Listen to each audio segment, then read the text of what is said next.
Hai semua, Assalamualaikum. Okay, hari ni I sangat happy sebab I dapat nak unboxing beg baru LV from Paris, you guys. Okay, you guys nak tahu tak berapa harga dia?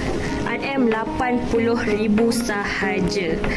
Okay, so jadi kalau you guys betul-betul nak try juga beg mahal macam beg I pakai sekarang ni, you guys kena beli barang I, beli produk I, dan you guys boleh dapatkan harga beg RM80,000 ni dengan tangan you guys sahaja. Okay, thank you. Bye. Seleh Datin, video ni kalau masuk FYP mesti jualan kita gila-gila bulan ni. Datin, saya nak beritahu untuk versi syarikat kita yang dilakukan cuma RM50K saja tahun ni. Sebab Datin tu banyak campur ada ke perbelanjaan pribadi dengan syarikat. Lagi satu, jualan tunai RM500K tu mana resepnya? Datin tak bagi saya borang jualan pun untuk saya rekod jualan. Alah Sarah, kau ni relax lah. Jualan tunai itu kan kita dah guna untuk majlis pelancaran produk hari tu. Risik-risik tu semua adalah dalam kotak entah kat mana. Nanti aku carilah. Kalau kita kena audit, kita boleh kena denda RM100,000, tahu tak? LHDN. Alah Sarah, pegawai LHDN tu sibuk audit syarikat besar-besar. Diorang mana ada masa nak audit syarikat kita. Dan jangan nak memandai-mandai, jom kita pergi buat kerja sekarang.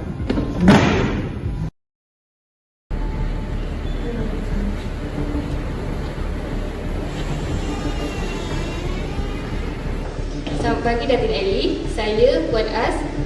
Saya daripada pegawai kanan LHDN dan ini merupakan pegawai penyiasatan kami iaitu Puan Lisa.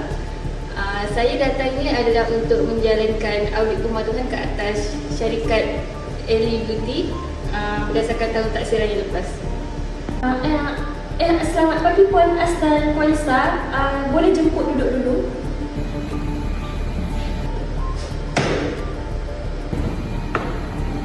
Tak sangka pihak LHDN nak datang ke ofis saya yang buruk ni. Ada apa-apa boleh saya bantu ke? Berdasarkan borang nyata cukai yang disubmit oleh akaunten syarikat Datin, Sarah, dilaporkan syarikat Datin ni mengalami kerugian dan ada untung pun RM50,000 saja. Tapi penyiasatan digital kami mendapati sebaliknya. Berdasarkan analisis media sosial dan gaya hidup Datin, dalam masa setahun ini sahaja, Datin telah membeli sebuah kereta sport yang bernilai RM400,000 dan membuat 4 kali pelawatan mewah ke luar negara. Jadi kami ingin melihat unjuran aliran tunai dari risik jualan yang menyokong pendapatan Datin.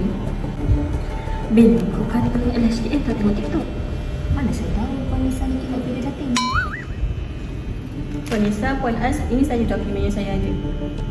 Saya dah banyak kali minta resit dekat Bini, tapi dia tak pernah serahkan resit itu kepada saya. Terima kasih Sarah.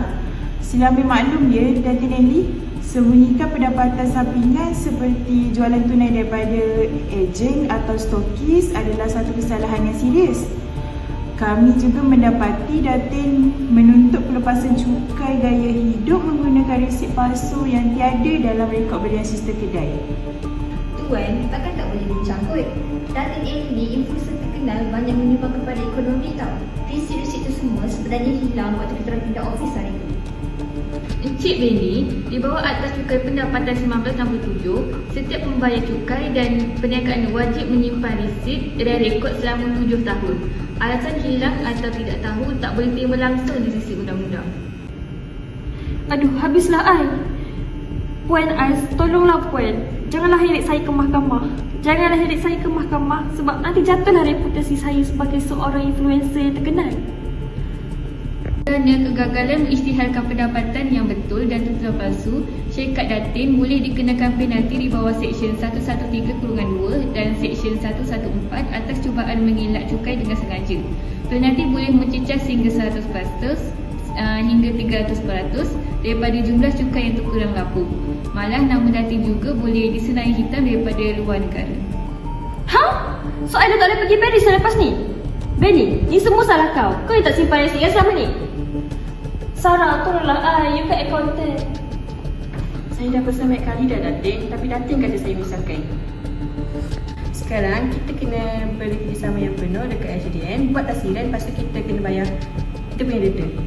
Betul tu, Jadi seorang influencer atau usahawan digital tak mengecualikan sesiapa daripada undang-undang cukai negara. Setiap sel pendapatan yang dijana di dalam negara wajib dilaporkan dengan jujur. Korang kat luar sana jangan jadi macam I tau. Gah di media sosial namun lupa akan tanggungjawab cukai. Cukai ni penting untuk pembangunan negara kita. Betul tu korang, azab kena audit dengan LHTN lagi seram daripada kena kecam dengan netizen. Ingat, jalankan tanggungjawab anda. Patuhi cukai demi kesejahteraan Malaysia.